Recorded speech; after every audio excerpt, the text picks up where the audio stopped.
And now for everyone's favorite topic, COVID. I've gotten lots of questions from concerned out-of-staters who are hesitant to come to Florida due to news surrounding COVID. I'm sure it's bound to make you either love me or hate me, but stay tuned to hear more about how we've been faring here in Florida with the pandemic.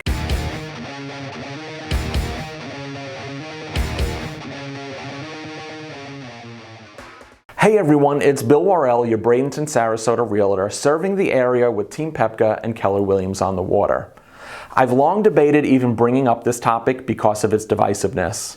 There are no shortage of opinions on all things COVID, but since I get questions about it and how it relates to real estate, I'm going to give it a go.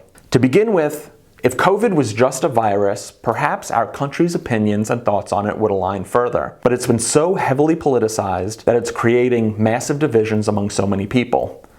Info about the virus is often so politicized, monetized, skewed, one-sided, and unbalanced that it's often difficult to even trust the source. Back in March 2020, Florida followed suit by implementing a lockdown as COVID cases began to increase in the U.S. Schools were closed and families began to transition children to online learning. Mask mandates went into effect.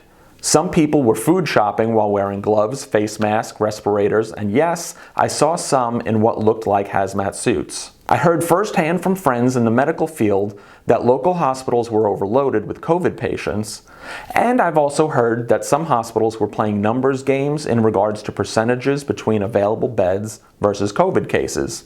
I'm not looking to point any fingers, I'm only commenting that I've heard different takes from those who were up close and personal. As the lockdown ended, Florida's Governor Ron DeSantis began a phased reopening which included restaurants and beaches. At this time, the U.S.-Canadian border was also closed to travel, which meant that much of the snowbird population didn't descend upon Florida. Sides were quickly drawn as to how high schools would approach the upcoming school year and what safety protocols would be in effect, with the main question being masked or unmasked. From my perspective, Florida did a pretty good job at making sure that testing sites were well run.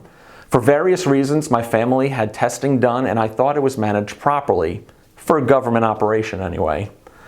Once a vaccine was made available, I also felt that our governor did a good job at prioritizing the elderly, healthcare workers, teachers, and first responders.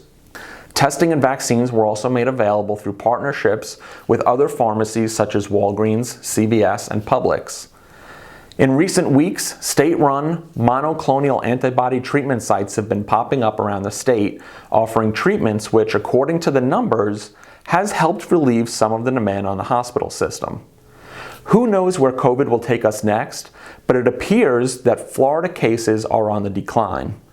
With that decline, schools have adopted a mask-optional stance and most counties no longer have a mask mandate. In May of this year, COVID hit my family where I caught it the worst. It resulted in a double pneumonia and a hospital stay of 6 days.